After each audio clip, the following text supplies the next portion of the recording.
You know, when I first started doing environmental education, what I really learned from my students was that I had to find the hook. I had to find what was going to intrigue them, what would energize them to want to do the kind of work and the learning to the depth that I wanted them to get to. What I understood from the students was they needed the technology.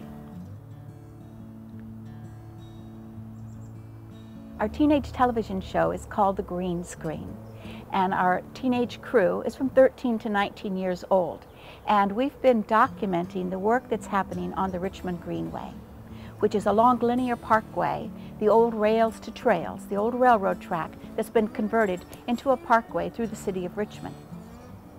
We've created some Google Maps using these photos and some embedded videos as well, where you can watch the beginning from the opening day. You can see a small video clip of the essentially the ribbon cutting. You can see the work happening. You can see the children riding their bikes and playing along the greenway. You can see the wheelbarrows coming in and the dirt being put into place. These kind of authentic learning projects let kids actually engage their life in the learning so that it's not disembodied from their experiences. That, I would say, is huge, when they understand that everything that they do is part of a knowledge base that will serve them as they move forward. Having access to the technology and really feeling like, oh, we really are a part of how the world is changing. We're part of the creative force behind what's going on in the world.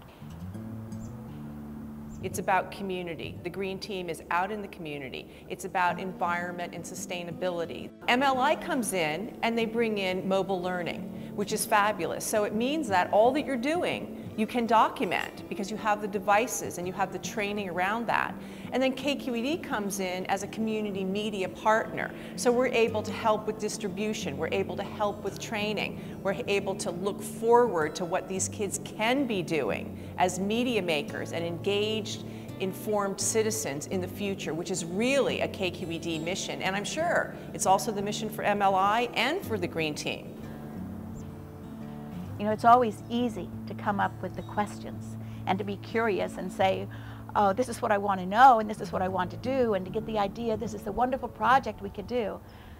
But sometimes it's a little harder to get the tools in your hand and to find the right expert to talk to get all the information you need. And what's been wonderful about this project is that KQED and MLI offered. And they said, here are the people, here are the tools, let us help you, and I'm celebrating all that. The absolute funnest part of this project was having cool gadgets in your hands, working with kids that were totally enthusiastic, and adults who thought like you did, and being outside in the beautiful weather. What's been important for me is that the students use this new technology to help them find their place in their community. They're recognizing that not only do they have a voice, but it's an important voice and people want to hear it.